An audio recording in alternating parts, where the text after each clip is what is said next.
Amém, irmãos. Glória a Deus. Graça e paz da parte de nosso Senhor Jesus Cristo. Boa noite a todos. Estamos mais uma vez em mais um domingo para a glória do nosso Deus, juntos com o intuito de louvar, engrandecer e aprender mais desse Deus maravilhoso e único digno de toda honra e de toda glória. E desde já eu quero agradecer a Deus por essa oportunidade, agradecer a cada um dos irmãos que se fazem presentes conosco, agradecer a cada um dos irmãos que estão nos assistindo ou que irão nos assistir posteriormente nas redes sociais. Que Deus abençoe a vida de cada um dos irmãos. Como é sabido, todos os domingos às 18 horas nós estamos aqui juntos, se assim Deus permitir, adorando e engrandecendo o nome desse Deus como igreja, como corpo de Cristo, como filhos de Deus. E neste mesmo intuito eu gostaria de convidar os irmãos a se colocar de pé, para nós iniciarmos esse culto desta noite, orando e pedindo a Deus que através do seu Espírito nos instrua a ouvir a sua palavra, ouvir os louvores e em tudo isso dar graças a Deus e engrandecendo o seu nome. Amém? Logo após a oração, eu já deixo aberto o convite ao grupo de louvor. Amém? Feche seus olhos, vamos orar ao Senhor. Querido Deus, Pai Todo-Poderoso, Criador do céu e da terra, juntos mais uma vez nos colocamos na Tua presença para a glória do Teu nome e pedindo, Pai, que o Senhor venha nos instruir nesta noite mais uma vez, através da Tua palavra, através dos louvores aqui entoados, porque sabemos, Pai, que nós estamos reunidos para a glória do Teu nome, e se estamos reunidos é pela Tua capacitação, se estamos reunidos é pelo Teu chamado, se estamos reunidos é pelo Teu Espírito que nos convence, que nos vivifica, que nos instrui, que nos fundamenta. E nisto, Pai, te pedimos mais uma vez, nos fundamenta na Tua verdade, a Tua palavra é a verdade, nos fundamenta no Teu Espírito, nos fundamenta, Pai, para que nós possamos adorar a Ti de acordo com a Tua vontade e de acordo com os Teus propósitos. É isso que eu te peço, Pai, como igreja e como corpo de Cristo nós te pedimos, em nome de Jesus Cristo, amém e amém. Grupo de louvor, com oportunidade.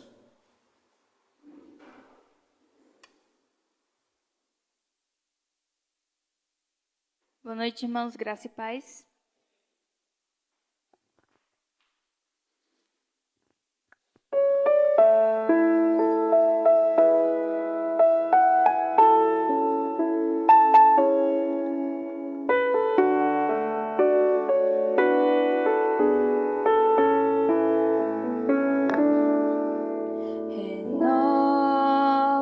Renova-me, Senhor Jesus, já não quero ser igual. Renova-me, Senhor Jesus, põe em mim teu coração, porque tudo que há dentro de mim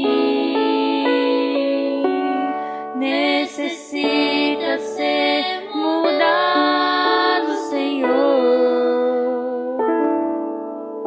porque tudo que há dentro do meu coração necessita mais de Ti. Renova-me, Senhor Jesus.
oportunidade.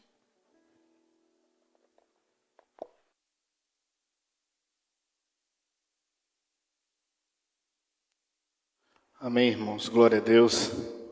Louvor lindo, né? Renova-me, Senhor Jesus.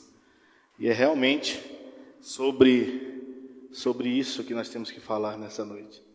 É sobre o renovo, porque tudo que há dentro de mim necessita ser mudado. Nossas vidas é assim, né? O nosso dia a dia, até a volta do nosso Senhor, nós precisamos ser mudados dia após dia, para que assim possamos cumprir o que Ele nos ordenou, que é viver uma vida santa e justa diante dEle, buscando a santificação, como Ele diz, sem a qual ninguém verá a Deus. E é somente sendo renovado pelo Espírito de Deus, sendo capacitado por Ele, que é o único perfeito, que nós poderemos ser, né, tentar buscar todos os dias a santificação. E esse é o intuito do cristão, dia após dia. Interessante, irmãos, que hoje o tema nesta noite é um tema muito importante, né? Um tema que, como tantos outros, ele é um tema comum, mas um tema, como eu posso dizer, desvincularizado do seu contexto real. Como eu posso dizer, o tema é bom, o tema é interessante, o tema é importante, mas ele tem sido pregado diferente do que é o certo a ser pregado. Né? O nosso tema nesta noite é ser imitador de Deus. Ser imitador. Sejamos imitadores do nosso Deus. Sejamos imitadores do nosso Senhor. E, como eu disse, é um tema comum. É um tema porque a própria palavra cristão, ela é derivada de Cristo. Se nós somos cristãos, logo somos pequenos cristos. Se nós somos cristãos, logo o nosso modo de viver, ele é equivalente ao modo de Cristo. Por isso que é um tema comum, mas um tema que ele está sendo mais ridicularizado do que realmente pregado. Ele tem sido muito mais lamentável a forma de que tem sido trago do que realmente sido bíblico ou vivido.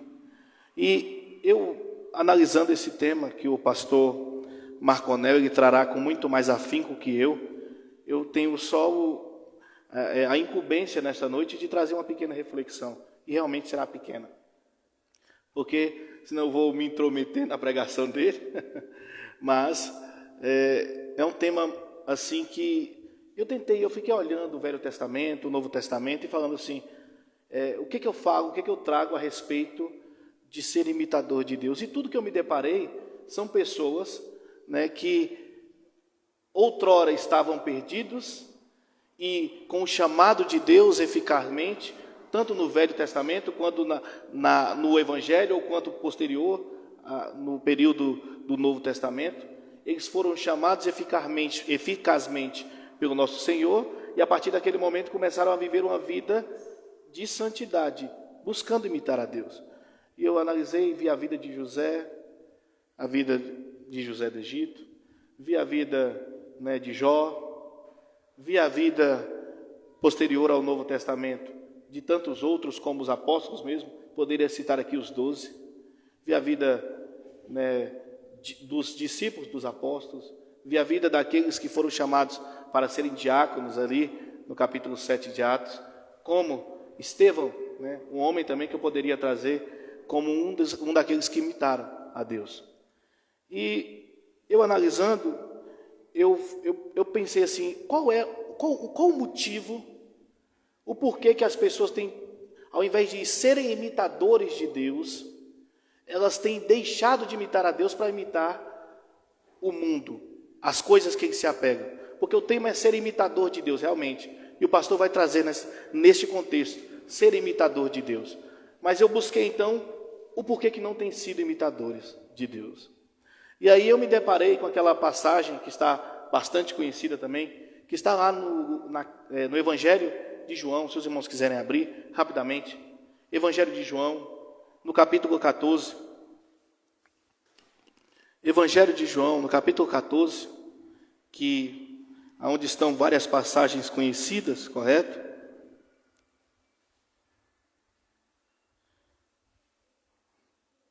E ali nós vamos ler ali o versículo 7, versículo 8, versículo 9 e versículo 10.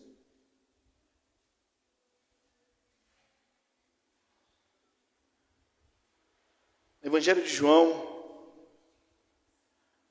capítulo de número 14, versos 7, 8, 9 e 10, rapidamente, e diz assim, na versão que eu utilizo: Se vós me conheceis, também conheceríeis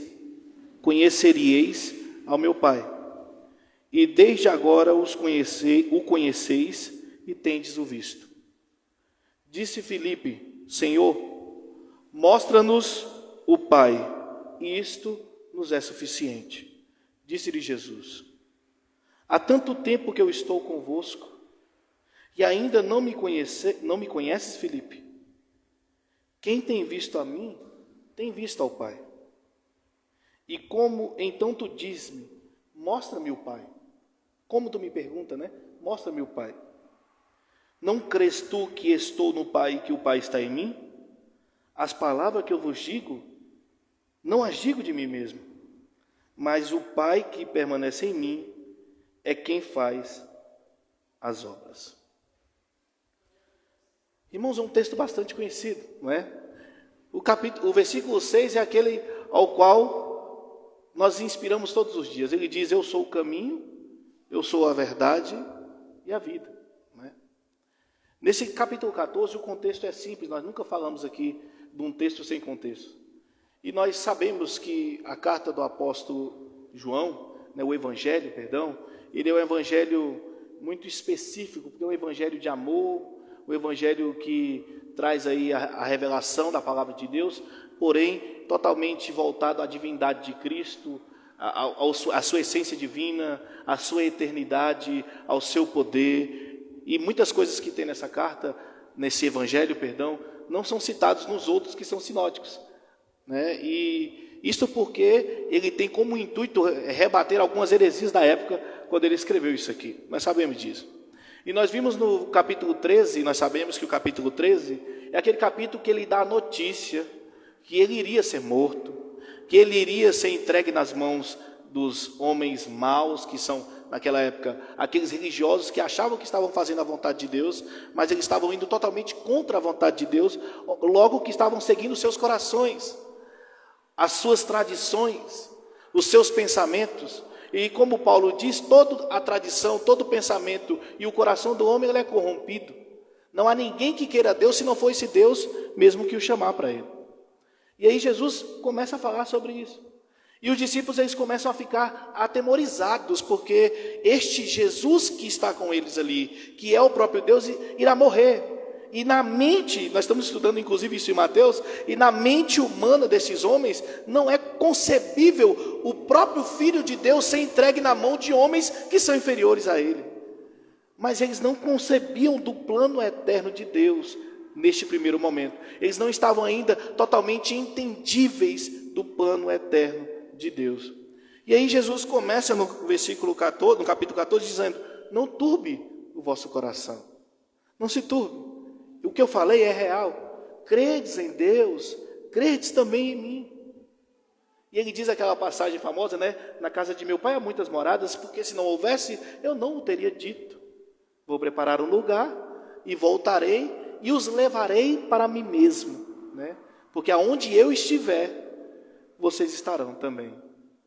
E aí Pedro fala aquela famosa frase, né? Não, eu quero ir agora. E ele fala: não, agora não dá.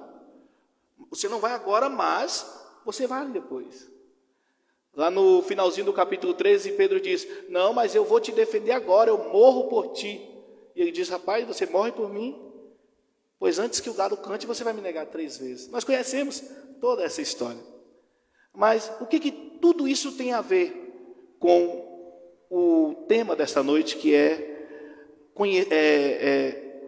ser seguidor de Deus? O que tem a ver com isso? Irmãos, para ser seguidor de Deus, não necessita que nós sejamos iguais a Deus. Porque iguais a Deus somente o próprio Deus. Os atributos de Deus, a eternidade, a onisciência, a onipotência. Isso são atributos que a nós não é comunicável, que a nós não é dado. Então nós não temos como ser como Deus na sua essência. Mas algo que nos é dado são aquilo que Ele nos comunica: o amor, a paciência, o domínio próprio, a temperança, os dons que Ele nos dá do Espírito, os frutos do Espírito. E nisto nós temos que fazê-lo conhecido. De que maneira? Vivendo como um verdadeiro filho de Deus. E é nesse contexto que eu trago aqui.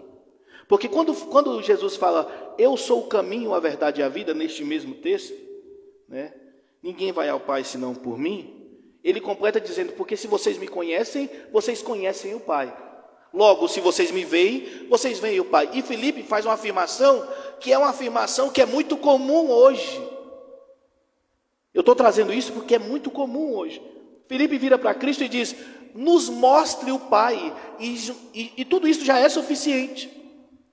E Jesus faz uma contestação, e até um puxão de orelha em Filipe, e fala, Filipe, o tempo que eu estou com vocês, tudo que eu tenho feito, tudo que eu tenho pregado, uma vida que eu tenho mostrado a vocês, não é suficiente para vocês verem a Deus? Porque tudo o que eu faço não é de mim mesmo, mas é do Pai.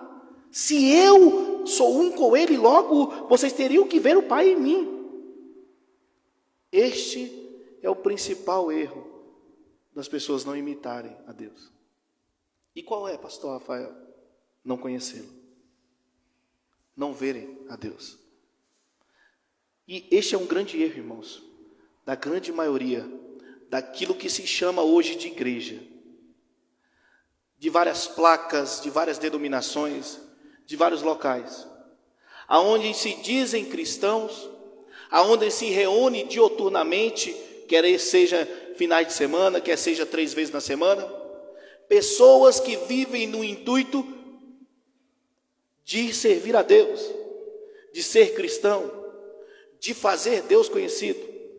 Logo, isto já era para se mostrar um imitador de Deus. Mas o porquê da discrepância?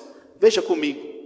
Em um país que se diz a grande maioria cristã, em um país que se diz, em números matemáticos, mais de 89% cristão, as leis e e os princípios morais serem regidos por tudo que é totalmente contrário ao ser de Deus. De onde vem essa discrepância? De onde vem essa discrepância de um país que se diz cristão, de um país que serve a Cristo, viver conforme o mundo? As leis, a moralidade, o que é apregoado, o que é tentado ser taxado, nos empurrado de goela abaixo é tudo que não quer ser Deus. Tudo que vai contra Deus. Qual é a discrepância? A discrepância, irmãos, é que aqueles que se dizem cristãos não conhecem a Deus. Não veem a Deus. Como ser imitador de Deus se não conhece? Como ser imitador de Deus se não sabe os seus preceitos? Como ser imitador de Deus se não conhece os seus estatutos? Como ser imitador de Deus se nem conhece o próprio Filho de Deus? E aí está o grande erro das igrejas que se diz cristãs. Irmãos, eu digo sem medo de errar, grande maioria, se eu posso dizer mais da metade, das igrejas que se dizem cristãs nunca viram a Cristo. Pastor, mas isso é ser duro? Não, isso é ser realista. Porque se vissem a Cristo como Cristo disse, conheciam o Pai.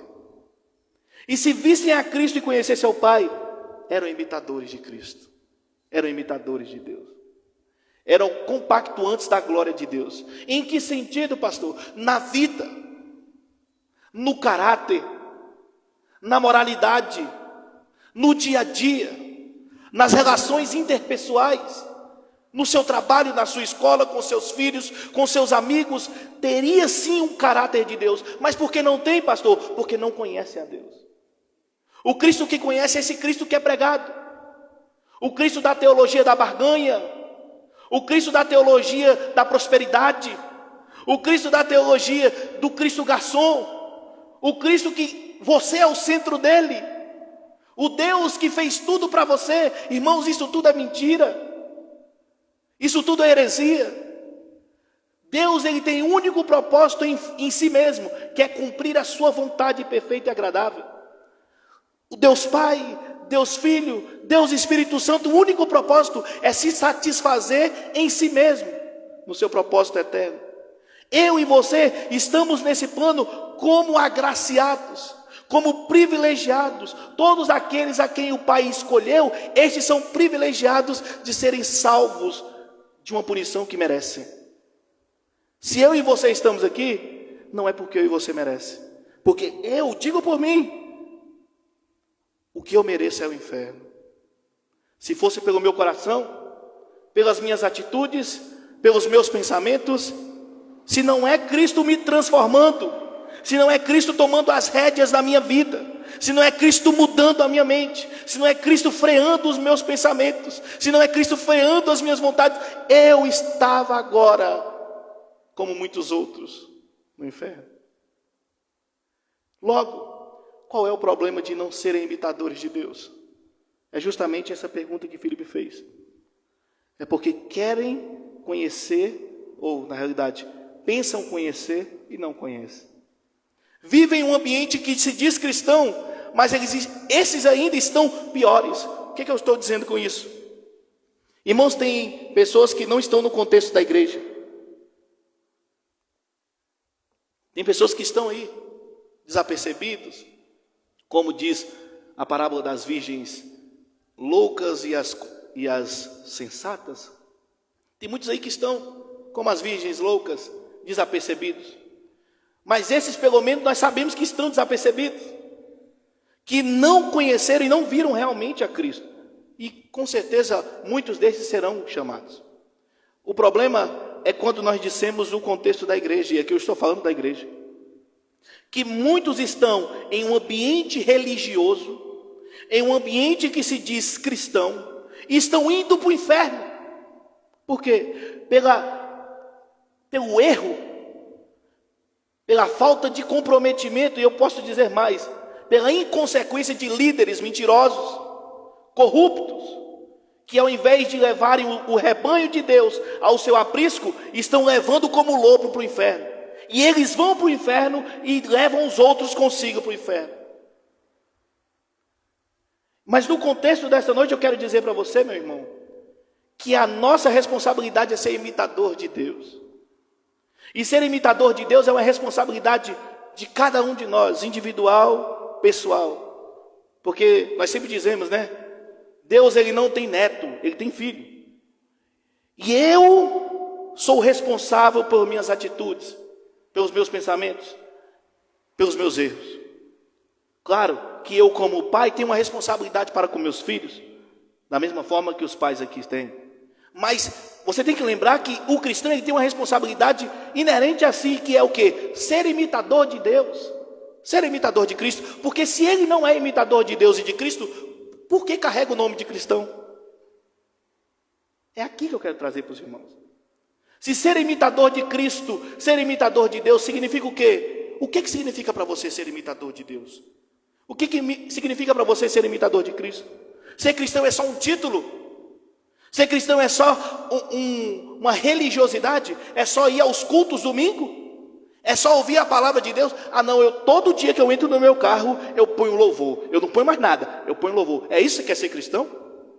Ser cristão é só você pegar a Bíblia, colocar na porta da sua casa, ou na sala da sua casa, ou na sua empresa, abrir no Salmo 91, ou no Salmo 23, ou no Salmo 119, deixar lá empoeirada e acabou? É só isso que é ser cristão? Ser cristão é só você se vestir como crente em série? Não, eu não visto calça, eu só visto saia, eu não ponho brinco. Não. É isso que é ser cristão? Irmão, ser cristão é mudar a vida. Ser cristão é transformar a mente. Ser cristão é não compactuar com o mundo. Eu coloquei uma frase e foi proposital. Eu estava estudando sobre isso aqui e me deparei com uma frase de um teólogo chamado Paul Washer, que ele diz assim: se você diz que é cristão e foi salvo por Cristo e vive da mesma maneira que vive hoje, Cristo te salvou do quê? É uma pergunta. Se antes você vivia de uma forma, e depois de um tempo você diz que é cristão e vive desta mesma forma, Cristo te salvou de quê? Essa é uma realidade das nossas vidas, dia após dia, irmãos. Por que o Evangelho de Cristo tem sido chacoteado? E quando eu digo o Evangelho, eu não digo o poder do Evangelho, eu não digo o próprio Deus, eu não digo a igreja verdadeira, eu digo a igreja visível. Por que os cristãos têm sido motivo de chacota? Por que eles têm brigado entre si? Por que na internet, as notícias, é só coisa ruim? É só briga, é só disseção, é só contenda. Por quê, irmãos? É porque nunca imitaram a Cristo. É porque nunca conheceram a Deus. E para mim finalizar, para mim não tomar muito tempo, e o pastor vai trazer ser imitador de Deus aqui verdadeiramente, no contexto de Efésios, lá em 1 Tessalonicenses capítulo 1, Paulo na sua saudação aos Tessalônicos diz assim: eu oro, dando graças a Deus pela vida de vocês, porque a fé que alcançaram vocês é a fé verdadeira. Porque vocês não vivem somente de palavras, vocês vivem de atitudes. E ele diz, no versículo 4 de 1 Tessalonicenses, ele diz assim: mas vocês se lembrem que vocês só vivem assim porque a eleição vem de Deus. Não é por vocês. Se vocês estão assim, se a palavra foi dada a vocês e entrou no seu ouvido e está no seu coração, não é por mérito, é porque Deus chamou eficazmente. E ele vai dizer, e por isso vocês dão exemplo. E por isso que na Acaia, na Macedônia, vocês estão sendo ouvidos. Por quê? Porque vocês vivem de acordo com a obra de Deus. Infelizmente, irmãos, o nome de Jesus tem mais virado chacota do que sido ligado à verdade. Porque estes que se dizem cristãos não são. Porque esses que se dizem imitadores de Deus não são. E agora? Será que nós temos sido imitadores de Deus? Será que na vida, na família, no dia a dia, no exame da palavra, na oração, nós temos imitado a Deus mesmo? Ou nós temos nos deixado levar pelas concupiscências do coração, da mente? Ou nós temos sido religiosos?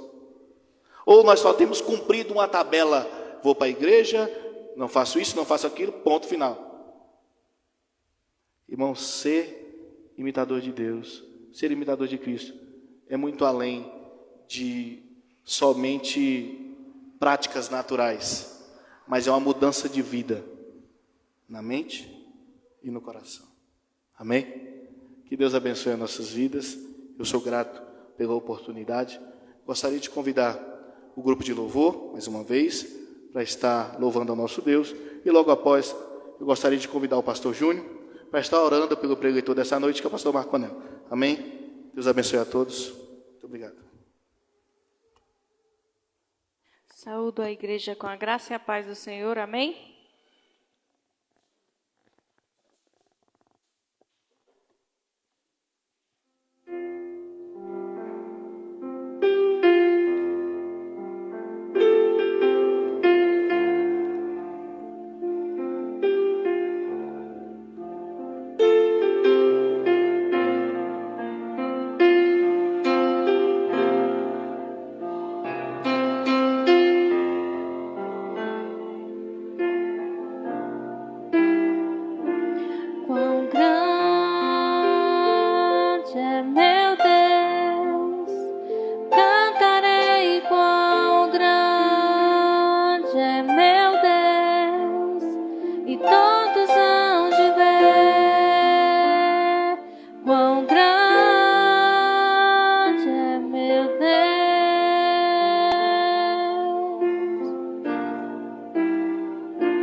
Faz a terra se alegrar, faz a terra se alegrar. Ele é a própria luz, as trevas vão fugir, tremer com sua voz, tremer com sua voz. Quão grande é meu Deus, cantarei quão grande é meu Deus, e todos hão de ver quão grande é meu Deus.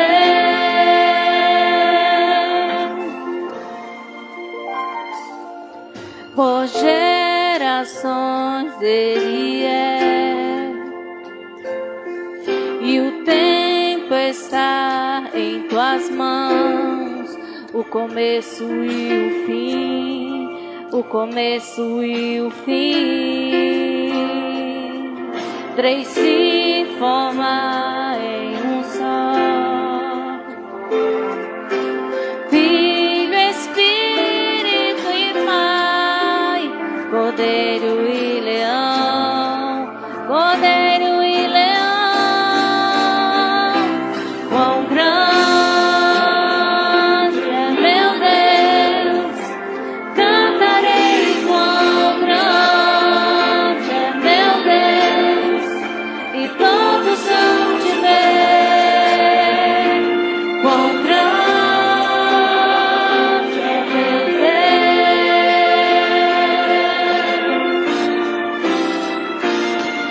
Sobre todo nome é o seu, tu és digno de louvor.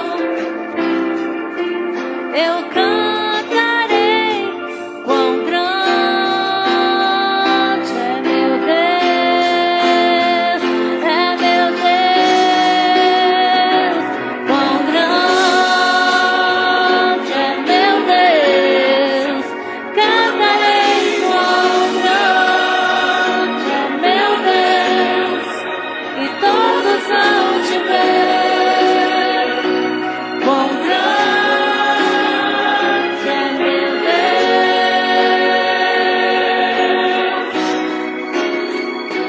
quão grande é meu Deus, cantarei quão grande é meu Deus, e todos hão de ver quão grande é meu Deus. Agradecemos a oportunidade.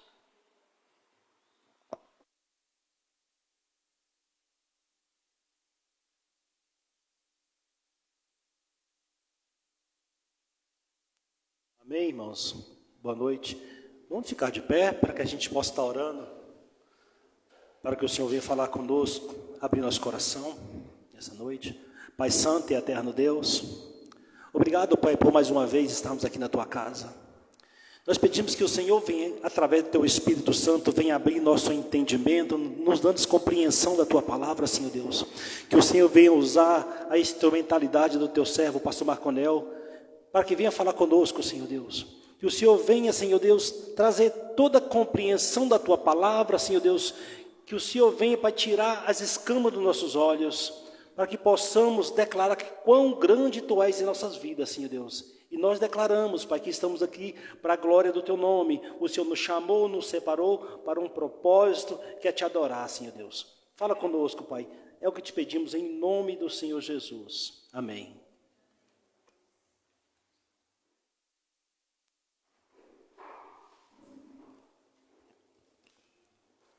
Boa noite, irmãos. Graça e paz a todos. Estamos aqui mais uma vez para a honra e glória do nosso Senhor e Salvador, Jesus Cristo, para falarmos da Sua palavra, estudarmos a Sua palavra, aplicar a Sua palavra na nossa vida e aprender um pouco mais com o próprio Espírito Santo. É uma honra estarmos aqui. Glória a Deus por cada um, por cada pessoa que está aqui presente. Pode ter certeza que Deus, o Espírito Santo, se te trouxe essa noite, é porque quer falar alguma coisa, quer te ensinar alguma coisa. Então, que a partir desse momento nós estejamos atentos àquilo a que vamos ouvir, ao que o Espírito vai falar, para que nós possamos mudar de dentro para fora, que nós possamos ser transformados de forma verdadeira. Amém? O pastor Rafael já trouxe o tema da noite, já fez a introdução, né? Muito bem feito, já falou a respeito. Nós sejamos imitadores de Cristo, sejamos imitadores de Deus, sejamos imitadores do próprio Espírito Santo. Esse é o tema dessa noite. E nós vamos dar continuidade à carta aos Efésios, como nós já temos estudado aqui aos domingos. E eu gostaria de convidar os irmãos de abrir a Bíblia na carta aos Efésios, carta do apóstolo Paulo aos Efésios. Hoje nós leremos o capítulo 5, estamos aí na parte final da carta, capítulo 6 finaliza. Então hoje nós começaremos o capítulo 5 e vamos ler do verso 1 até o verso 17. Vamos ler aí do verso 1 ao verso 17. Efésios capítulo 5, versos 1 até o verso 17. Amém? Eu trouxe a versão da King James. Nós vamos fazer, como nós já vimos fazendo todos os cultos. Vou ler aqui primeiro e depois nós vamos fazer a exposição dos versos, para a gente aprender um pouco mais. Então no verso 1 diz assim: sede, pois, seguidores de Deus, ou imitadores de Deus, como filhos queridos, e andai em amor como também Cristo nos amou, e se entregou a si mesmo por nós, em oferta e sacrifício a Deus em cheiro suave. Mas a fornicação e toda a impureza ou avareza nem ainda se nomeie entre vós, como convém a santos, nem imundícia, nem conversas tolas, nem gracejos, que não convêm, mas antes ações de graças. Porque bem sabeis isto, que nenhum devasso, ou pessoa impura, ou homem avarento, ou o qual é idólatra, tem herança alguma no reino de Cristo e de Deus. Ninguém vos engane com palavras vãs, porque por essas coisas vem a ira de Deus sobre os filhos da desobediência. Portanto, não sejais participante com eles, porque no outro tempo erais trevas, mas agora sois luz no Senhor. Andai como os filhos da luz. Pois o fruto do Espírito está em toda bondade e justiça e verdade, aprovando o que é aceitável ao Senhor. E não tenham amizade com as obras infrutíferas das trevas, mas antes reprovai-as. Porque até falar dessas coisas que são feitas por eles em secreto é vergonha. Mas todas as coisas, sendo reprovadas, se manifestam pela luz, porque a luz tudo manifesta. Pelo que ele diz: desperta, ó tu que dormes, e levanta-te dentre os mortos, e Cristo te dará a luz. Portanto, vede prudentemente como andais, não como tolos, mas como sábios, remindo o tempo, porque os dias são maus. Por isso, não sejais insensatos, mas entendei qual seja a vontade do Senhor. Amém? A gente vai ler até o verso 17. Como nós vimos explicando o capítulo 1, capítulo 2, e o início ali do capítulo 3, na carta aos Efésios, o apóstolo Paulo, ele mostra para aquela igreja a parte teórica. Ele vem trazer alguns conselhos, algumas doutrinas. E a partir da metade ali do capítulo 3, capítulo 4 e agora capítulo 5, ele vem dizendo de forma mais efetiva a prática do que pode e do que não pode. Ele sempre vem trazer o que é contrário ao plano de Deus, é aquilo que Deus quer para as nossas vidas. E aqui no capítulo 5 ele vai dizer exatamente isso. É uma continuação do capítulo 4. No verso 1 ele vai começar o capítulo 5, só que é uma continuação. A gente tem que lembrar que a Bíblia, as cartas, elas não tinham essa divisão em capítulos. Isso foi feito posteriormente. Por isso que ele já começa com sede, pois, sede, portanto. Portanto o quê? Sede imitadores de Cristo Jesus. Vocês já aprenderam que vocês foram escolhidos no capítulo 1, que vocês foram santificados através do sangue de Cristo, que vocês foram inseridos como filhos adotivos em Cristo Jesus, em Deus. Vocês foram selados pelo Espírito Santo. Tudo isso a gente aprende no capítulo 1. No capítulo 2 nós aprendemos que nós estávamos mortos nos nossos pecados e delitos e Ele nos vivificou. Ele nos ressuscitou de forma espiritual para que nós venhamos a nos converter de forma verdadeira. Então tudo isso ele já explicou. E aí ele vem falar sobre igreja, sobre o corpo santo, o corpo uno. E aí ele vem dizer agora, sede, pois, seguidores ou imitadores de Deus, como filhos queridos. Porque ele está escrevendo para uma igreja santa, para um povo pecador, mas que foi salvo. Assim como eu e você somos, pessoas que creem em Jesus Cristo, imperfeitos, mas que nós devemos como responsabilidade ser seguidor de Cristo. Interessante é que ele vai dizer que nós precisamos ser seguidores ou imitador de Deus. E o pastor Rafael já trouxe aqui o conceito correto, o contexto correto. É você obedecer, é você fazer aquilo que o próprio mandamento, que o próprio Deus, que o próprio Cristo, que os próprios apóstolos na Bíblia nos orienta. Porque nós só somos filhos se nós obedecemos. Nós só somos herdeiros se nós compactuamos com a herança. Nós só somos salvos se nós evidenciamos a nossa salvação através de obras, através de fruto do Espírito. Isso vai ficar mais claro até o verso 17, quando nós continuarmos lendo.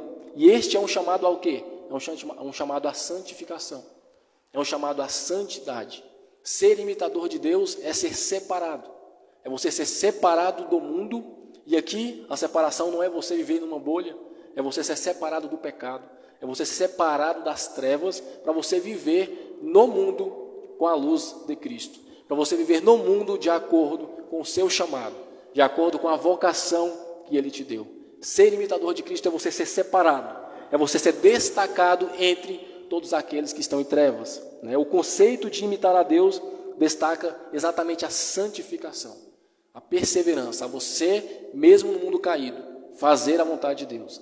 Mesmo no mundo dizendo que você tem que fazer tudo ao contrário, você ser uma pessoa obediente. E isso ele vai continuar nos versos 2. Ele vai dizer, e andai em amor. A gente sabe que o amor aqui é sempre ligado ao amor sacrificial, o amor ágape nesse contexto. E andar em amor como também Cristo nos amou. Perceba que ele faz o vínculo aqui, o modelo de amor que nós precisamos andar é o amor que Cristo nos amou. Olha como é forte. Andar em amor como Cristo nos amou. E aqui é o termo do ágape. É o amor completo, o amor perfeito, sacrificial. Como é que eu ando no amor sacrificial? Como é que eu ando no amor perfeito? Eu ando no amor perfeito a partir do momento que eu não faço a minha vontade, mas eu faço a vontade de Deus. Jesus, ao se entregar, assim como ele se entregou, e aqui é voluntário mesmo, quando a gente diz que Jesus ele veio cumprir a vontade do Pai, mas ele veio porque quis cumprir a vontade do Pai. E a gente vai ver aqui no texto, o texto dizendo isso, que ele se entregou a si mesmo por nós. Esse sacrifício é um sacrifício de obediência. Esse amor é um amor prático de obediência. Jesus não desceu do céu, chegou na terra, pregou o amor só de palavra e subiu ao céu. Não, ele mostrou o amor através da cruz. Ele derramou o sangue para mostrar concretamente, de forma tangível, o sangue dele sendo derramado por nós através do amor. Então, se nós precisamos andar em amor como Cristo nos amou, é obedecendo, é fazendo de forma prática aquilo que ele nos chamou. É isso que o apóstolo Paulo está dizendo. E andar em amor como também Cristo nos amou. O modelo que nós precisamos andar, o modelo que nós precisamos seguir, é o próprio Jesus Cristo. E ele vai dizer, e se entregou a si mesmo. Jesus ele foi um voluntário. Jesus entregou a si mesmo. Ele fez a vontade do Pai, mas ele quis fazer a vontade do Pai. Ele obedeceu a Deus, mas ele quis obedecer a Deus. E ele fez a vontade do Pai. Ele se entregou a si mesmo, em oferta e sacrifício a Deus, em cheiro suave. Isso aqui é um termo utilizado mais no Velho Testamento. A gente sabe que o apóstolo Paulo era um fariseu, um conhecedor da lei, um conhecedor da palavra. E ele traz esse termo para mostrar para essa igreja que o sacrifício de Jesus foi agradável a Deus. Foi um sacrifício correto, perfeito, eficaz, aceitável ao Senhor. O cheiro suave aqui é um cheiro de aceitação por parte de Deus do sacrifício perfeito que foi feito por Jesus Cristo. Então Jesus é o nosso modelo. Se nós somos imitadores de Deus, nós precisamos imitar ao próprio Cristo. Numa das cartas, o apóstolo Paulo diz, sede meus imitadores, assim como eu sou de Cristo Jesus. O apóstolo Paulo, ele imitava a Cristo e ele tinha essa consciência perfeita, que ele pede para que aquelas pessoas o imitassem. E nós, hoje em dia, nós temos essa responsabilidade das pessoas olharem para nós e nos imitar, olharem para nós e enxergar como um cristão exemplo, uma pessoa que merece ser atentada nos atos, nas obras e ser imitada. Será que a minha vida, será que a sua vida hoje reflete essa imitação? Será que eu posso chegar para qualquer outra pessoa e dizer, olha a minha vida e me imitai, porque eu sou um imitador de Cristo? Será que eu tenho essa capacidade? Será que nós estamos utilizando o Evangelho de forma prática na nossa vida, da forma tão perfeita, tão correta, como os apóstolos, né? E aqui no caso o apóstolo Paulo utilizava? Será que nós estamos nesse caminho? Então o modelo perfeito é Cristo. Ame, andai em amor como Cristo nos amou. O verso 3 ele vai continuar. E aí agora ele vai fazer um paralelo. Ele vai dizer aquilo que não pode ser feito, aquilo que não pode ser um cristão, aquilo que não pode estar entre nós. Mas a fornicação, toda a impureza ou avareza, nem ainda se nomeie entre vós, como convém a santos. E aqui fornicação e impureza nada mais é do que uma ênfase na imoralidade sexual. A gente precisa lembrar, toda vez que a gente toca nessas palavras pesadas que o apóstolo Paulo coloca diante da igreja, que aquela igreja era por maioria de pessoas ex-pagãs, pessoas de denominações, pessoas de culturas pagãs, que usava da fornicação, usava do adultério, usava da imoralidade sexual para adorar os seus deuses. A gente precisa lembrar que Efésios, a cidade de Éfeso, era uma cidade culturalmente imoral. Então o apóstolo Paulo ele vai diretamente no ponto. O apóstolo Paulo ele não rodeava, ele ia diretamente no pecado. Ele sabia o que a igreja, ou o erro da igreja, o que aquelas pessoas que estavam naquela igreja podiam ter de pecado, a sua vida passada. Ele apontava e dizia, a fornicação e toda impureza e avareza nem ainda se nomeie entre vós. A fornicação e a impureza não são apenas exteriores, e nós precisamos lembrar disso. Não é apenas o ato.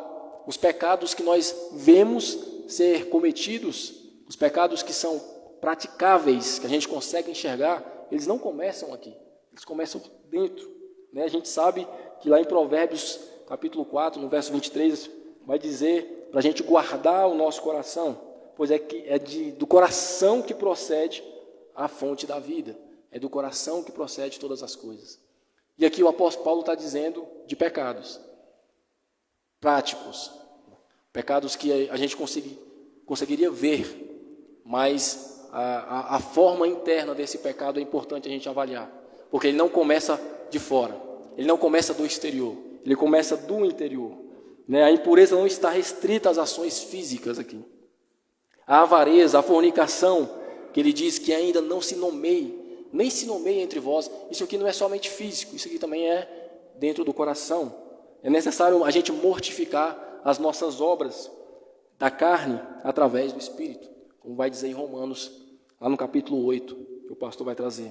Então, fornicação, impureza, ele vai dizer sobre a avareza, né, que é mencionada junto com a fornicação. Nada disso não tem nem que conversar entre vocês, não tem nem que se nomear entre vocês. Isso não tem que ser nem assunto, porque isso não faz parte de congregação de cristão.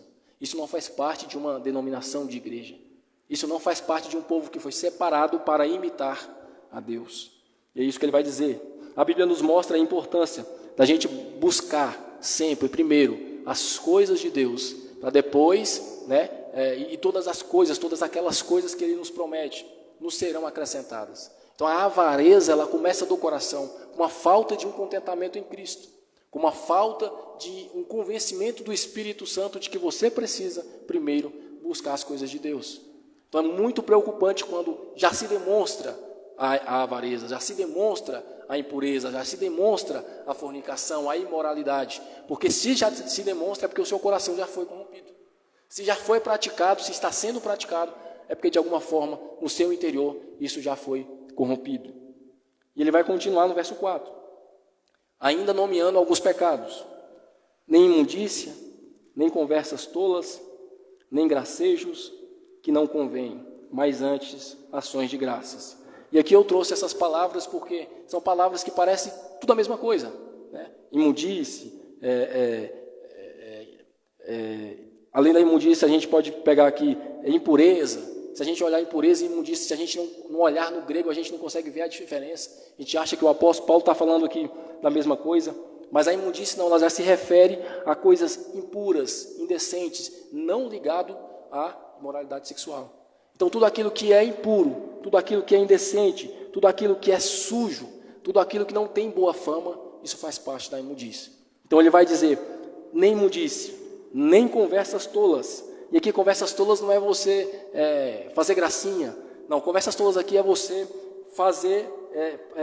falar palavras vazias, palavras insensatas, sem propósito, ou que pode levar a comportamentos inadequados. É você falar besteira. É você falar aquilo que não deve. Até com isso o apóstolo Paulo se preocupava em ter na igreja. Não tenha imundícia. Não tenha conversas tolas entre vocês. Não tenham gracejos que não convêm. Olha esse termo. Gracejos que não convêm. São brincadeiras ou piadas inapropriadas. É você brincar com as coisas santas. É você brincar com as coisas de Deus. É você não levar a sério aquilo que é santo. O que hoje em dia a gente chama de blasfêmia, que é brincar com as coisas de Deus, que no grego é gracejos, é você fazer brincadeiras, soltar palavras da sua boca, palavras sujas, palavras que não fazem sentido com as coisas de Deus. Ele vai continuar, isso não proíbe a gente a ter humor, isso não proíbe de você ser uma pessoa de bom humor, uma pessoa engraçada, não é isso que ele está dizendo. Ele está dizendo para você não fazer gracinhas, para você não utilizar dos gracejos de forma imoral. É isso que a gente precisa se preocupar. Então, até com isso o apóstolo Paulo se preocupava.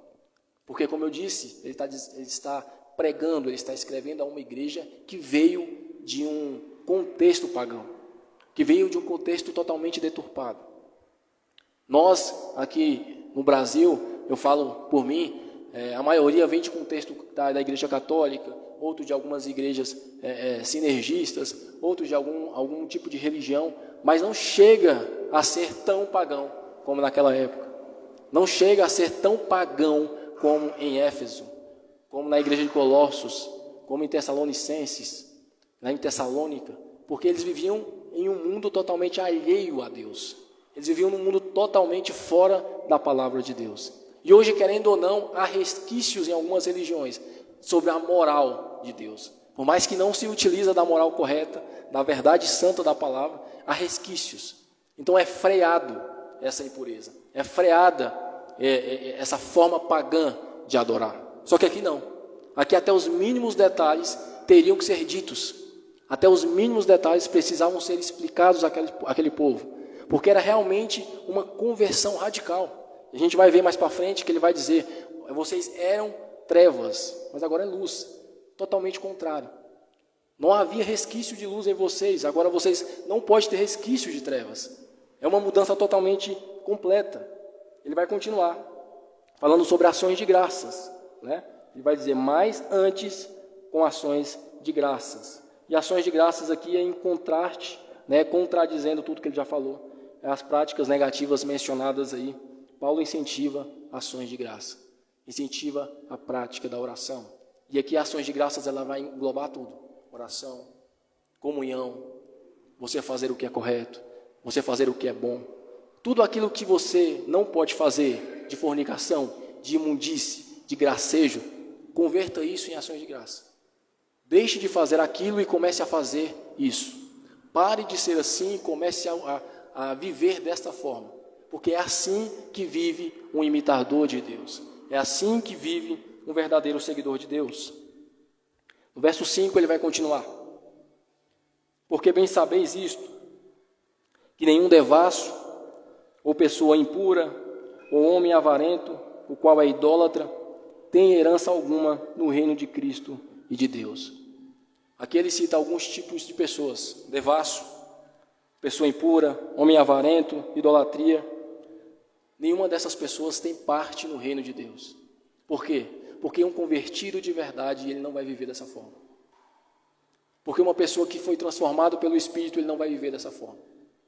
Você pode até ter vivido, mas a partir do momento que você se converte, a partir do momento que o Espírito Santo transforma o seu coração, Esse é seu passado, não pode ser mais o seu futuro. Qualquer devasso, qualquer pessoa impura, qualquer pessoa idólatra não tem parte no reino de Deus. As pessoas elas podem estar dentro da igreja, as pessoas elas podem dizer que são santas, dizer que são cristãs. Se as suas atitudes mostram devassidão, mostram impureza, mostram idolatria, mostram imundice, mostram tudo aquilo que ele vem dizer que não faz parte do reino de Deus, você não é um verdadeiro cristão. Aqui não está dizendo que o mérito da salvação está no que você faz, não. Aqui ele está dizendo que o que você faz evidencia a sua própria salvação. Um devasso não tem parte, porque Cristo não nos chamou para ser devasso. Um imundo não tem parte, porque Cristo não nos chamou para sermos imundos. Um idólatra não tem parte, porque Cristo não nos chamou para sermos idólatras. Então, se você é devasso, se você é imundo, se você é avarento, se você é idólatra, isso só mostra que você não tem o Espírito Santo no seu coração. Isso só mostra que você não foi convertido. Isso só mostra que talvez você esteja ainda numa vida em trevas e precisa de conversão. Ele vai continuar dizendo, no verso 6, ninguém vos engane com palavras vãs. Interessante, porque há engano, irmãos. E aqui subtende-se que dentro daquela igreja havia enganos. Subtende-se que dentro daquela igreja havia pessoas tentando enganar. Não é diferente hoje. Hoje em todos os lugares, se nós não apegarmos com a palavra de Deus, se nós não estudarmos com profundidade a palavra de Deus, nós seremos enganados. Eu acho interessante que nesse verso aqui, o apóstolo Paulo é um dos poucos versos que ele vai colocar a culpa não em quem está enganando, mas em quem está sendo enganado. É um dos poucos versos que ele vai dizer que a responsabilidade do erro não está em quem engana somente, mas em quem se deixa enganar. Olha o verso que ele diz, não vos engane com palavras vãs, porque por essas coisas vem a ira de Deus. Não vos enganes com palavras vãs. E aqui a gente sabe que o apóstolo Paulo gostava desse termo, vãs sutilezas, sã doutrina, palavras vãs, e tudo isso quer dizer o quê? Erro, engano. Coisas que parecem verdade, que são mentiras. São verdades incompletas. É um evangelho pela metade. É um ensino incompleto. Tudo isso é palavras vãs. É ensinado o correto até onde me convém. Onde dói, eu não ensino. É ensinado o correto até onde amacia o ego da pessoa. Onde confronta, eu paro. Ou ensino de uma forma totalmente deturpada, totalmente incompleta, de forma errada. Não vos engane com palavras vãs.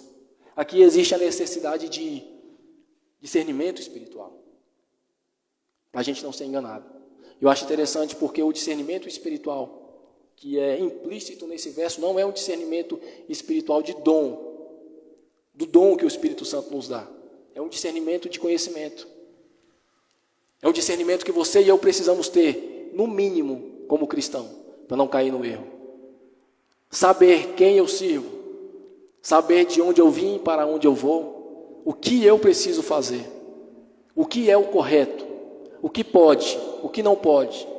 Esse é o discernimento espiritual, implícito nesse verso. Um discernimento que vai fazer com que eu não caia nas palavras vãs. Não serem enganados por discursos vazios, enganosos. Nós sabemos que havia vários falsos ensinos, e aqui eu não quero entrar nos ensinos daquela época, mas nós sabemos que hoje também existem falsos ensinos, e que a igreja erra muito. Nós, principalmente como membros da igreja, erramos por não conhecer a palavra, e sermos enganados, e sermos ludibriados com palavras vãs. Ele vai dizer na sequência, porque por essas coisas vem a ira de Deus sobre os filhos da desobediência. A ira de Deus, ela é sobre aqueles que desobedecem. Os filhos da desobediência aqui, ele coloca a desobediência como algo que tem filho, né? É como se ele dissesse assim, aqueles que não obedecem, aqueles que amam a obediência, aqueles que são vinculados à desobediência, são essas pessoas que a ira de Deus está sobre eles. Por quê? Porque são enganados. O verso aqui, o contexto é esse. Não se deixe enganar. Porque se você se deixar enganar, você desobedecerá. Você fará aquilo que não está na palavra. Ou você fará de menos, ou você fará além. Mas você será enganado. E são sobre essas pessoas que a ira de Deus está. Sobre pessoas que desobedecem. Não somente pessoas que são enganadas, mas pessoas que desobedecem porque foram enganadas. O engano espiritual aqui mostra que existe uma ira de Deus. Deus, ele se ira. Nós sabemos disso. Não é pregado dessa forma. É pregado um Deus de amor o tempo todo, um Deus de misericórdia, né? Um Deus de bondade. E ele é misericórdia, e ele é bondade. Só que ele também é justiça. E ele se ira com a desobediência. Ele se ira com a injustiça. A partir do momento que ele dá preceitos, que ele dá ordens, que ele dá princípios para que eu e você sigamos, e nós não o obedecemos, a ira dele está sobre nós.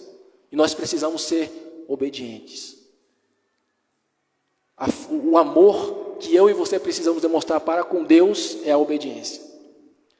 Eu vi esses dias um vídeo sobre a linguagem do amor. Acredito que os irmãos já tenham visto.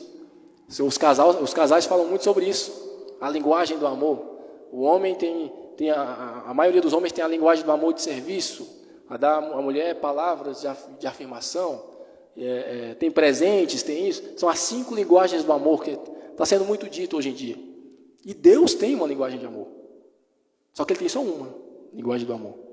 A Bíblia nos apresenta apenas uma linguagem de amor que eu preciso demonstrar para que Deus aceite. Ou seja, existe apenas uma linguagem de amor entre Deus e o homem, que é a obediência. Se vocês me amam, obedecem os meus mandamentos. E se vocês não me obedecem, a linguagem de amor, vamos dizer assim, ela está corrompida. E a ira de Deus, porque Deus é justo e santo, está sobre mim e sobre você. Então perceba como é importante, tanto a igreja, como quem está pregando, falar a verdade, expor a verdade. A culpa não é só de quem prega errado. A culpa é de quem acredita no erro de que está sendo pregado.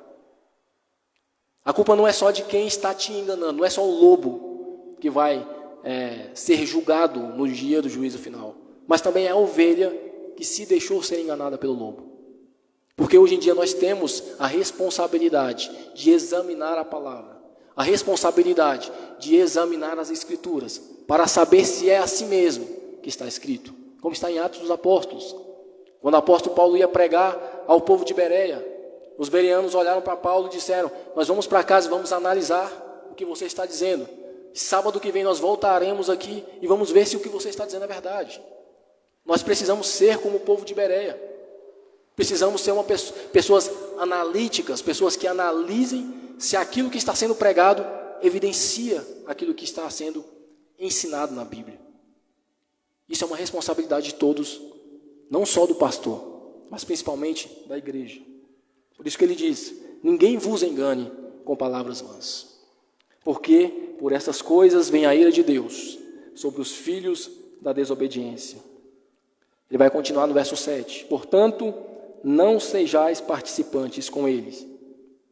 E aqui é interessante a gente ver a necessidade de evitar participar de ações pecaminosas. Porque até agora o apóstolo Paulo estava dizendo de um monte de erros que essas pessoas faziam. E agora ele está dizendo para que esse povo e essa igreja não seja participante. Aqui ele não está dizendo para você não ser amigo. Aqui ele não está dizendo para você não falar.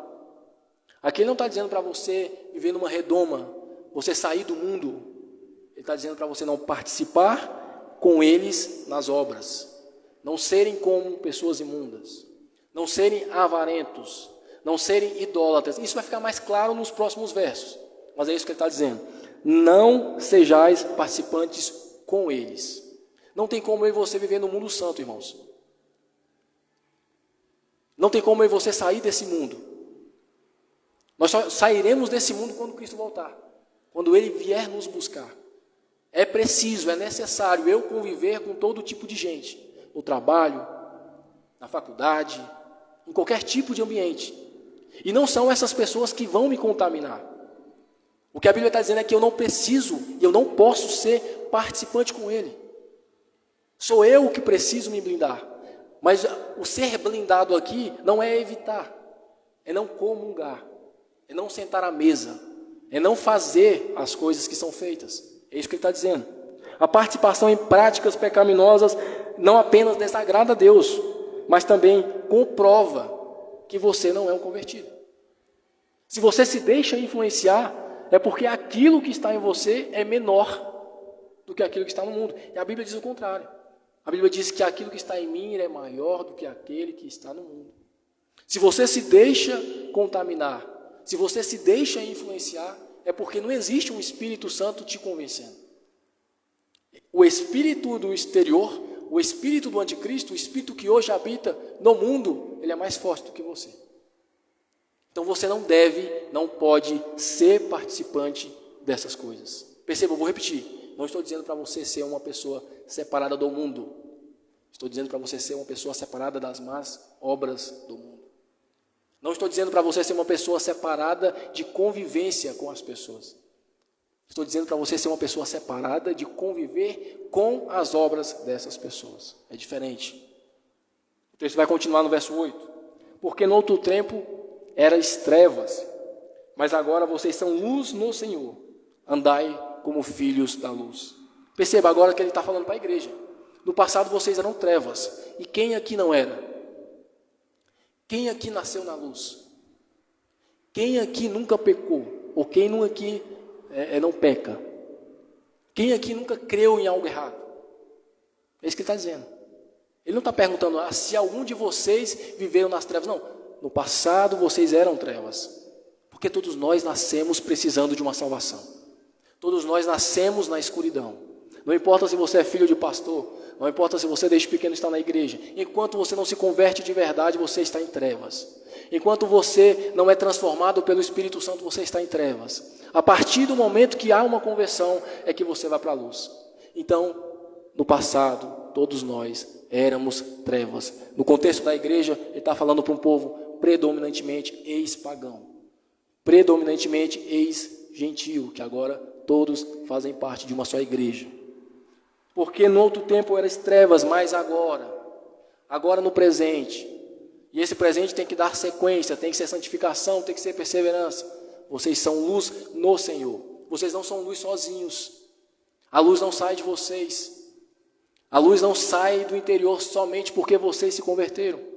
Vocês são luz porque estão nele. Vocês são luz porque ele que é a luz do mundo. Vocês são luz porque vocês são como candeias. Precisa de uma fonte que é o fogo. E esse fogo, essa fonte é o Espírito Santo. Hoje vocês são luz. Ele vai dizer assim: então andai como filhos da luz. Se vocês são luz, evidencie essa luz. Se vocês são convertidos, andai como convertidos. Se vocês são transformados, andai como pessoas transformadas. Se você não anda dessa forma, você não foi transformado. Precisa de uma transformação. Precisa de uma conversão genuína. E aqui o termo andai é sequencial, é dinâmico, é continue andando. Você só vai parar de andar quando morrer. Continue andando na luz.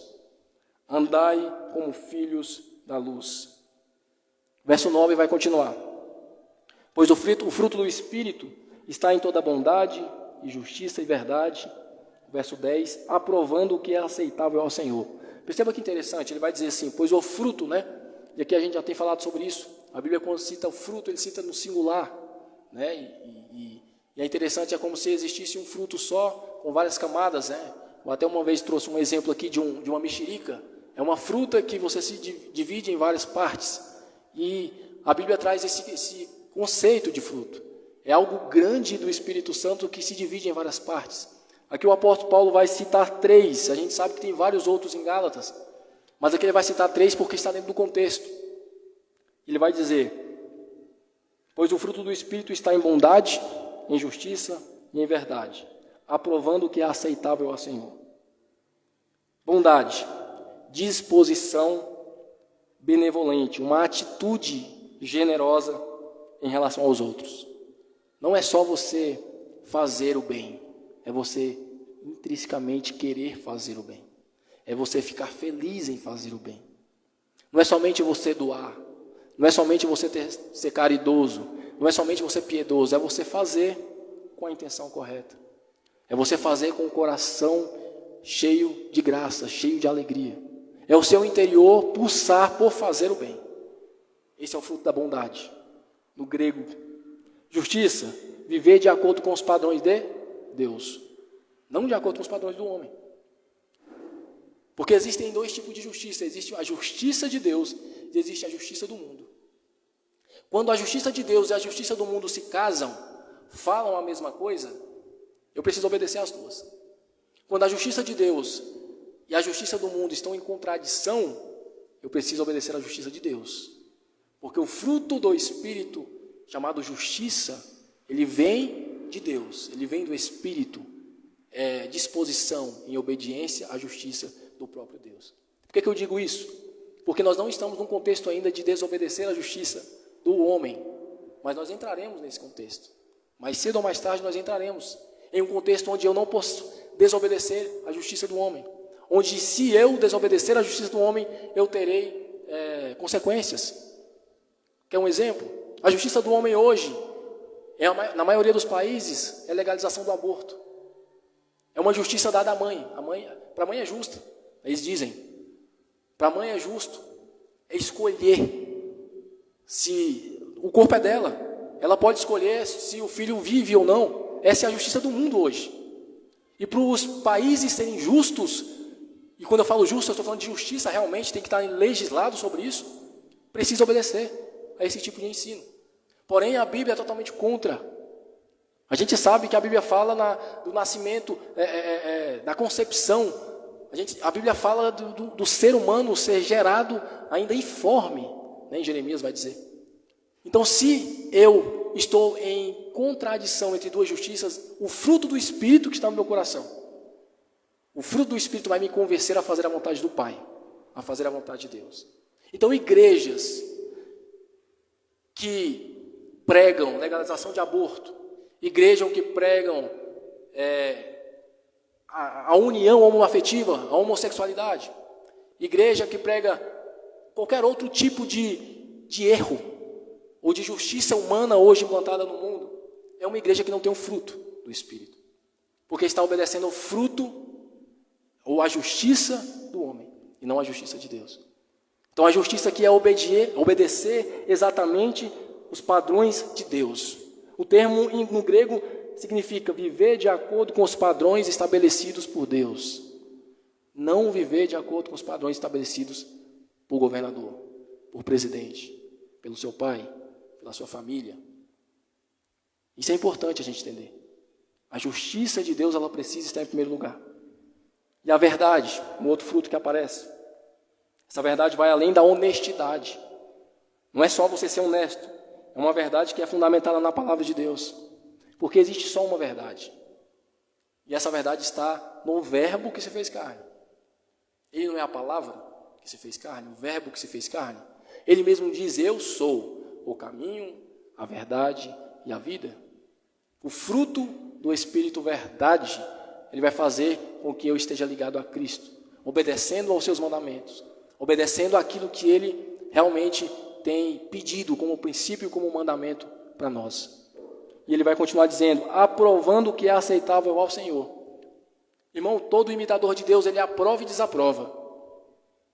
Por que eu estou dizendo isso? Para a gente quebrar, tirar da mente, tirar do nosso entendimento o que é pregado nas igrejas hoje, que a gente só pode aprovar, que a gente não pode rejeitar, que a gente não pode reprovar, que a gente não pode julgar. Isso é antibíblico. Isso é um erro. No texto aqui vai trazer dois contextos totalmente antagônicos, duas palavras. Ele vai trazer nesse verso, aprovando as coisas de Deus, e nos versos posteriores, reprovando as obras do mal. O cristão, ele precisa aprovar as coisas de Deus. O que é aprovar as coisas de Deus? É certificar. É você, entre duas opções, escolher as coisas de Deus. E não ter vergonha, não ter medo. Porque isso faz parte do fruto. A sequência aí. O verso 9 e o verso 10, ele é um só. Pois o fruto do Espírito está em bondade, justiça e verdade, aprovando o que é aceitável ao Senhor. Eu preciso aprovar as coisas de Deus. Eu preciso mostrar ao mundo o que agrada ao Senhor. Eu preciso mostrar ao mundo aquilo que é agradável ao Senhor. Nós precisamos ter alegria em mostrar ao mundo aquilo que deixa Deus agradável. Perceba como é importante. E aí no verso seguinte ele diz: e não tenhais comunhão com as obras infrutíferas das trevas. Novamente falando, não tenham comunhão com as obras. Não tenham comunhão com as pessoas. Não tenham comunhão com as obras infrutíferas das trevas. E você tem que fazer o que com essas obras? Ele vai continuar. Mas antes, reprovai-as. Não é só você não ter comunhão, é você expor o erro. Não é só você estar no meio de pessoas e vendo aqueles erros e você não comungar com aqueles erros, mas é que se você tiver a oportunidade, você precisa reprovar aquilo. Seja por atitude, não vou participar. Seja por falar, isso está errado. Mas você precisa reprovar as obras infrutíferas. Você precisa reprovar e não ter comunhão com as obras infrutíferas das trevas. É isso que o verso está dizendo. Aprove as coisas do Senhor e reprove as obras infrutíferas das trevas. Aprove aquilo que é agradável ao Senhor.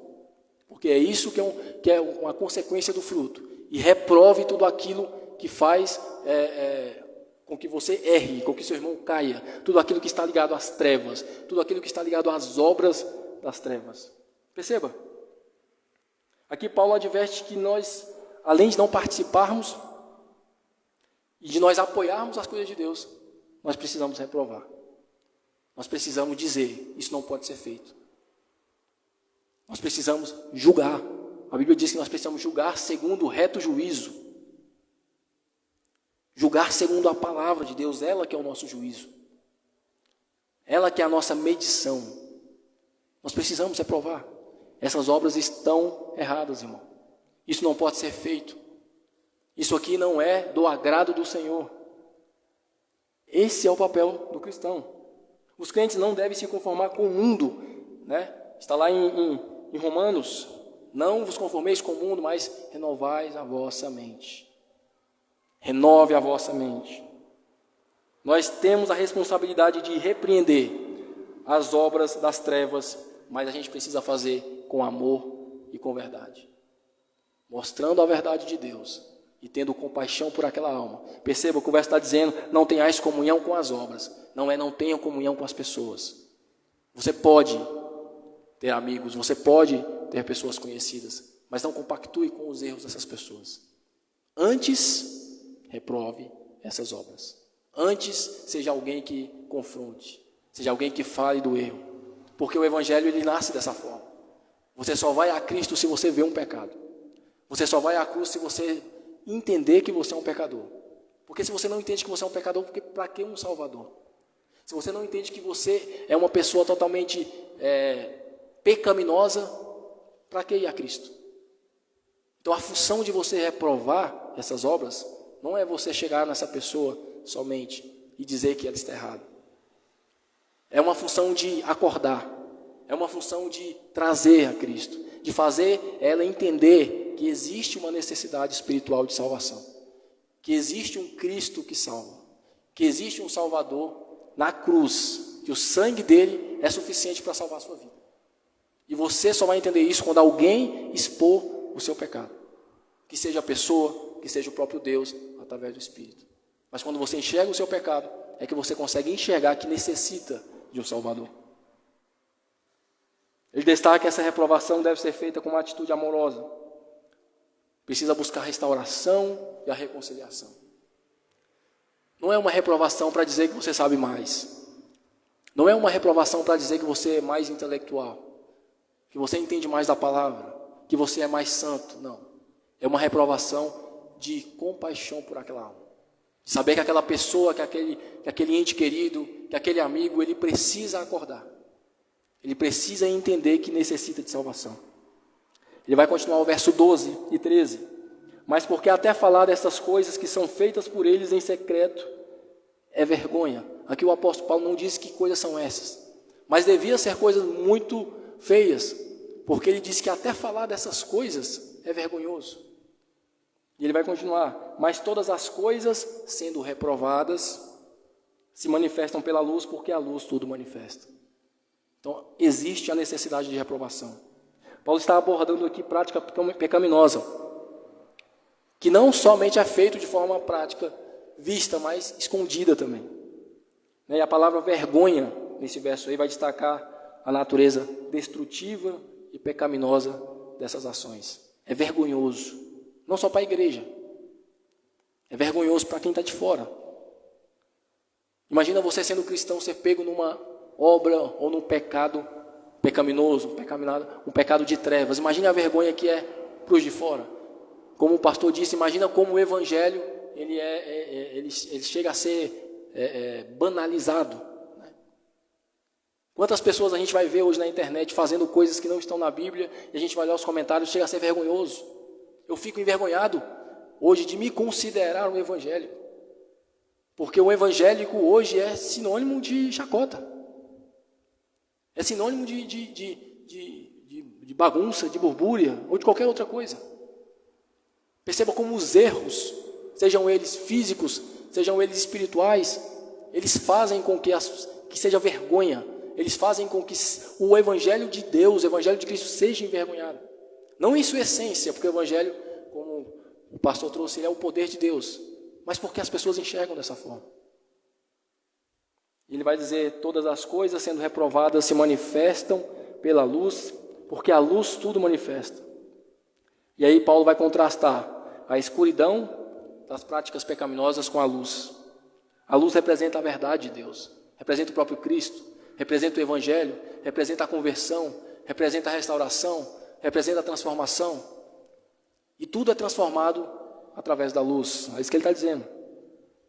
Esse verso aqui, mais uma vez, nos mostra a importância da exposição da verdade, da exposição da palavra, de pregar o Evangelho verdadeiro.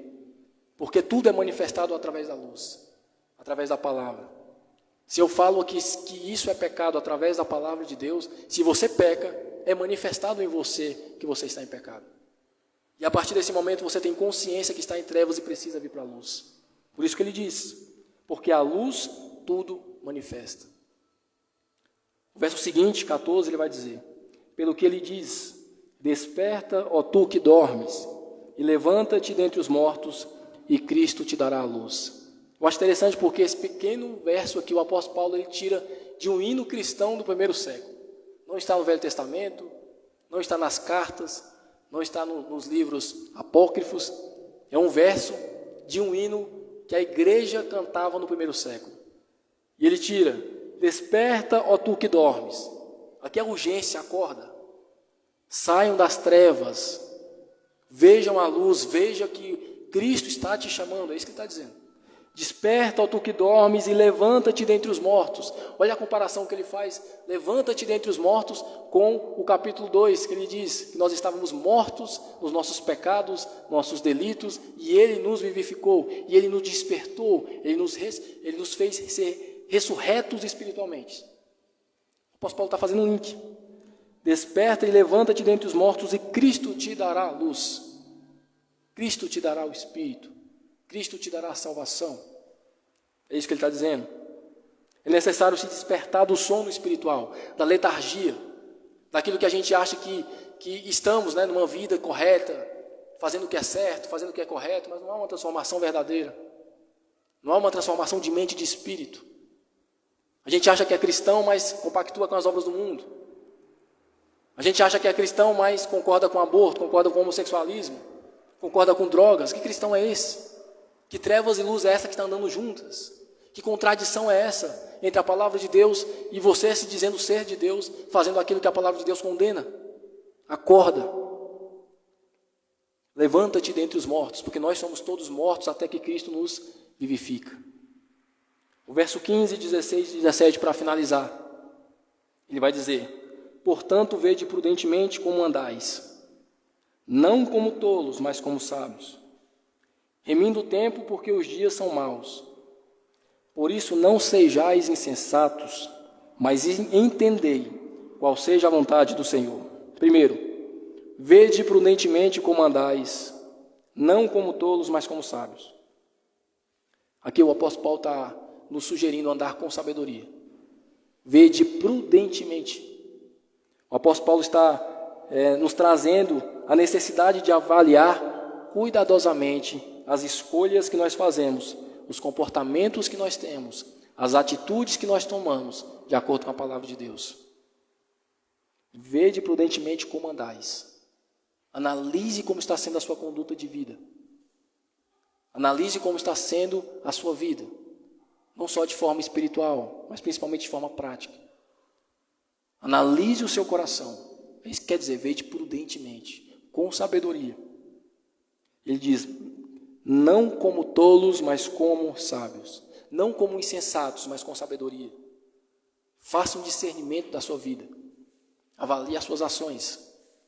Porque não tem como você ser um imitador de Cristo, fazendo tudo o que é de errado.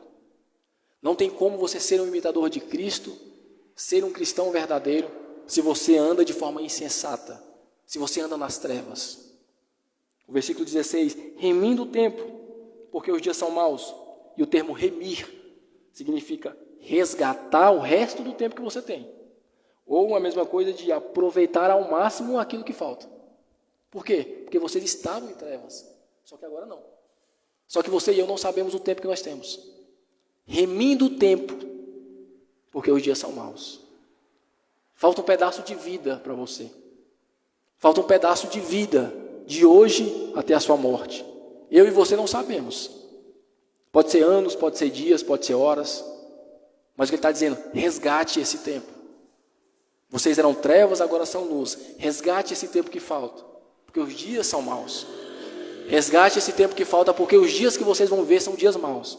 Mas vocês precisam andar como os filhos da luz. Vocês precisam andar como verdadeiro cristão, como imitador de Deus. Ele vai dizer, por isso não sejais insensatos, mas entendei qual seja a vontade do Senhor. E essa compreensão não é apenas intelectual. Entender, compreender a vontade do Senhor não é apenas intelectual, mas prática. Vai envolver uma aplicação de vontade. Você precisa entender, mas você precisa colocar em prática aquilo que você entendeu. Você precisa entender que pecado é pecado e precisa abandonar o pecado. Mas você precisa abandonar o pecado na prática. Precisa ter uma conversão prática, uma transformação de mente prática, né? O termo aqui, entendei qual seja a vontade do Senhor, não é somente intelectual, é prático.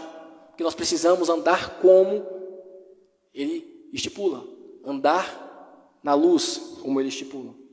Esse verso vai nos mostrar, irmãos, a importância de buscar a Deus, a glória de Deus, a santidade, a santificação em todos os momentos da nossa vida. A importância de vivermos uma consciência de eternidade, remindo o tempo.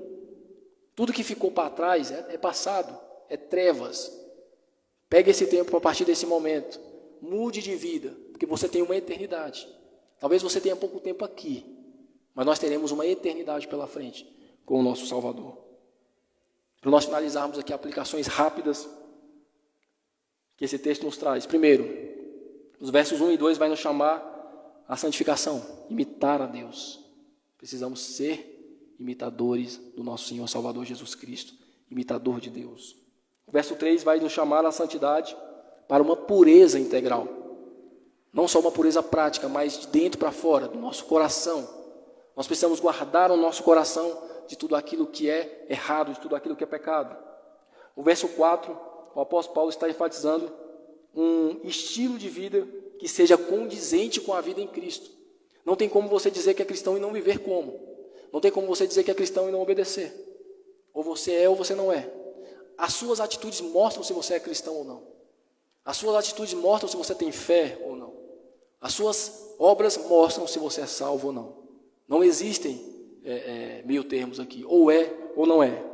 O verso 5 vai nos desafiar a viver uma vida de pureza e santidade.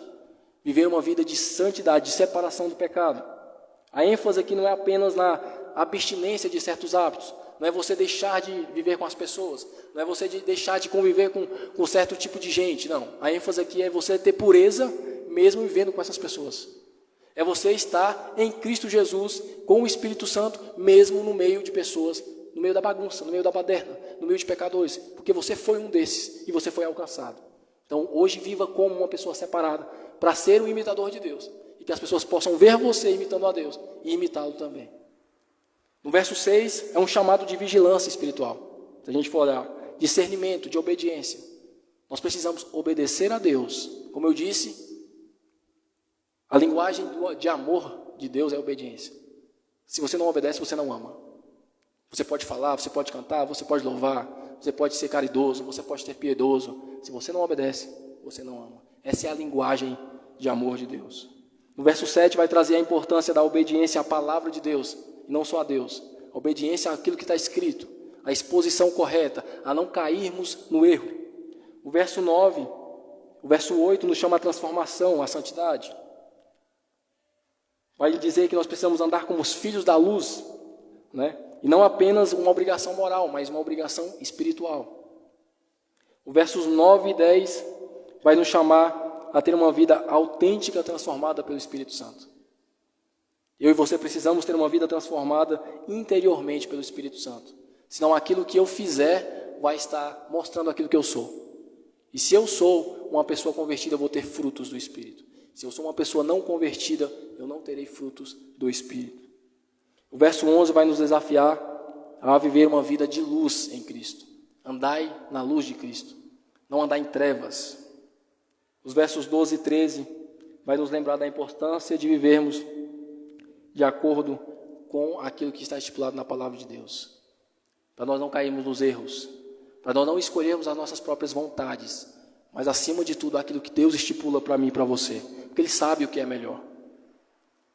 No verso 14, ele vai trazer uma exortação para que nós precisamos vigiar espiritualmente. Acorda, tu que dormes. Acorda. Se você está em trevas, acorde, vá para a luz, busque a Deus que Ele vai transformar a sua vida, o seu coração.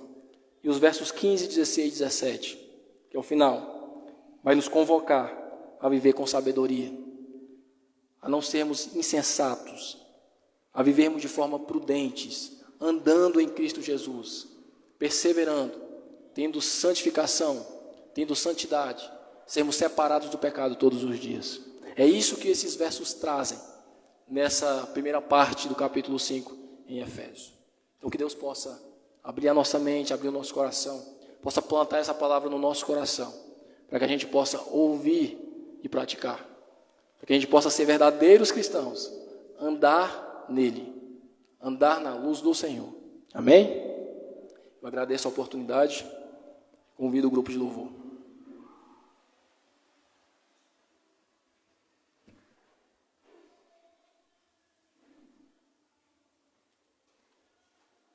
Boa noite, irmãos, graça e paz.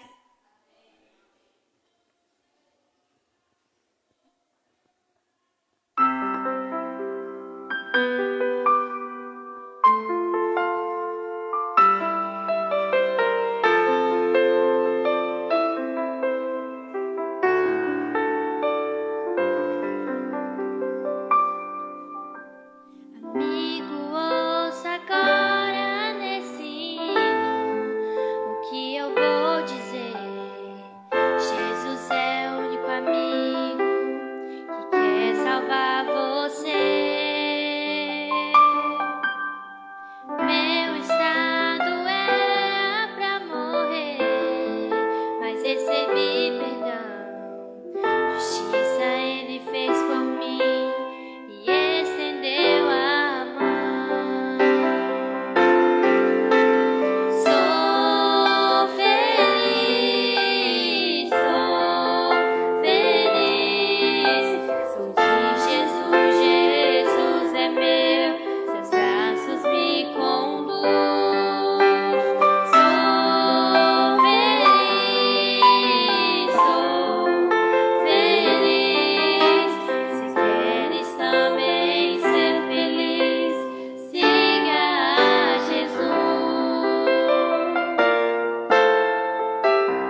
Amém, irmãos?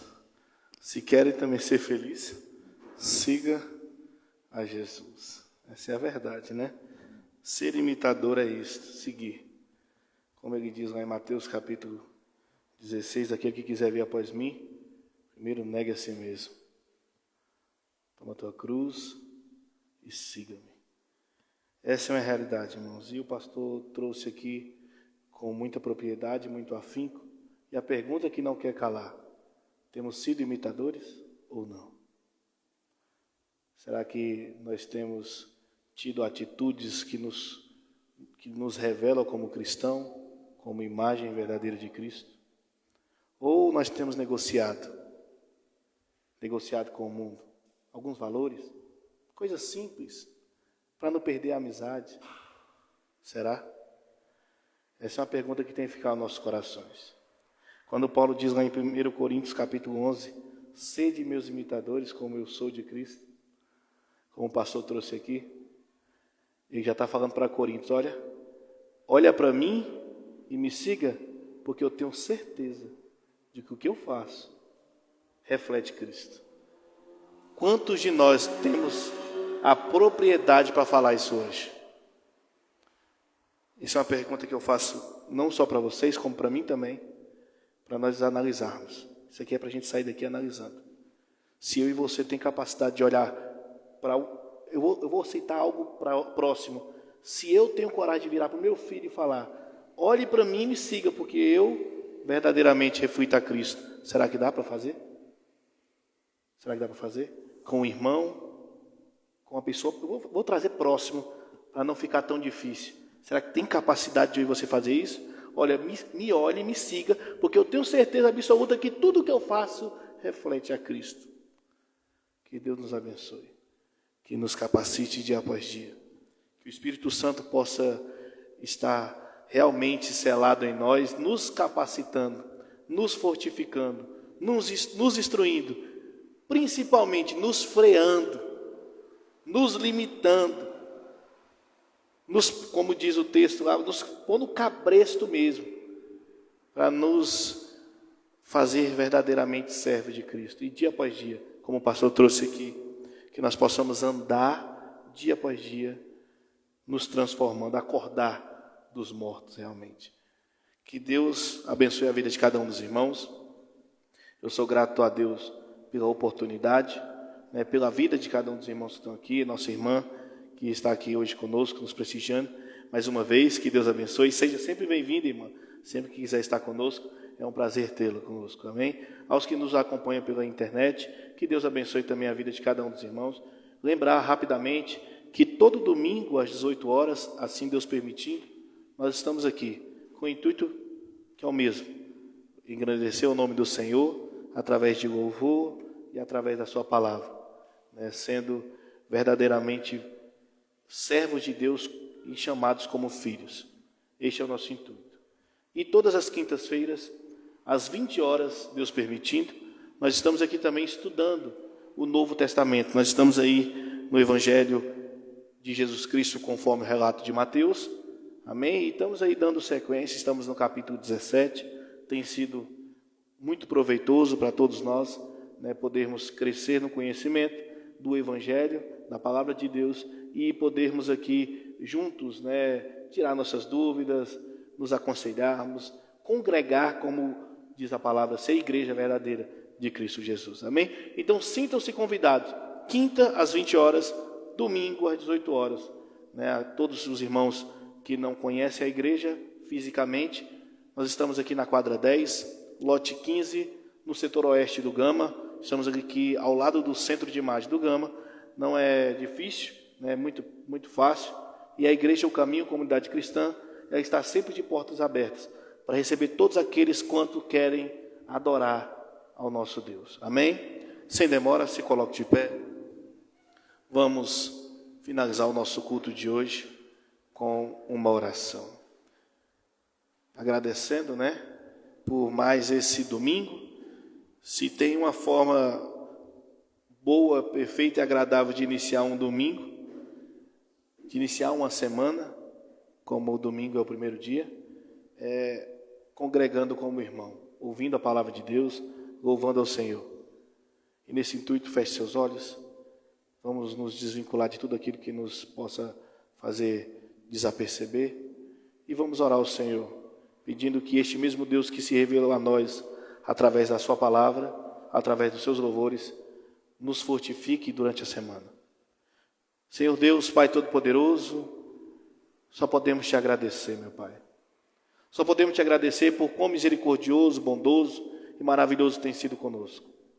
Pelas nossas vidas, pelas nossas saúdes, pelos nossos familiares, pelo alimento, pela moradia e principalmente pelo privilégio de ser chamado filho, por adoção, pelo resgate, Pai, do lamaçal do pecado. Por nos, Pai, convencer da tua justiça, do teu juízo. Pai, o Senhor mesmo que se revelou a nós através da tua palavra, pelo teu Espírito, nos fortifique dia após dia. Que nós sejamos não somente ouvintes dessa palavra que ouvimos aqui, mas que sejamos praticantes. Que possamos frutificar a tua verdade. Que possamos ser verdadeiramente filhos. Que possamos ser verdadeiramente seguidores. Que possamos ser verdadeiramente imitadores, não para a nossa glória, não pelo nosso mérito, não pela nossa capacidade, mas pelo Senhor, Pai, que nos capacita, pelo Senhor que nos chama, pelo Senhor que nos salva, pelo Senhor que nos fundamenta.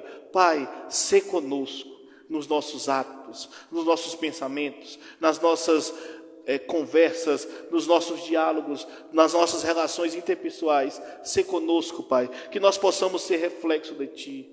Pai, que as pessoas olham para nós e venham conseguir enxergar a Ti, Pai. Que a minha vida e a vida de cada um que está aqui venha ser palco da glória de Cristo. E que os nossos corpos venham ser reflexo da imagem do nosso Senhor. É isso que eu te peço, Pai, e te agradeço. No nome de Jesus Cristo. Amém e amém.